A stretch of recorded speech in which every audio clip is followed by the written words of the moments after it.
2022 के सैलाब के बाद सिंध के तालीमी इदारों की हालत अबतर बन चुकी है। स्कूल 70 से 80% जो है वो तबाहली का शिकार हैं। बिल्डिंगें खस्ता हाल हैं और कई इमारतें गिर चुकी हैं और बच्चे हुसूल इल्म टेंटों और दरख्तों के नीचे हासिल करने पर मजबूर हैं।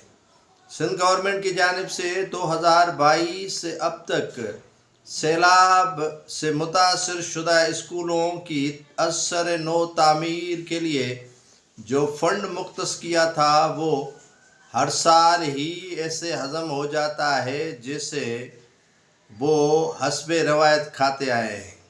40 से 50 अरब रखते हैं कि इस साल उन स्कूलों की तामीर करवाई जाएगी जो खस्ता हाल हैं और जिनकी बिल्डिंग्स गिर चुकी हैं, लेकिन अब तक सिंध के मुख्तलिफ रीजन्स जिसमें कराची, हैदराबाद, मीरपुर खास, सक्खर, नवाबशाह, लाड़काना शामिल है, वहाँ किसी किस्म का स्कूलों के न तो मरम्मत करवाई गई है और न ही उनकी बिल्डिंग्स तामीर करवाई गई हैं।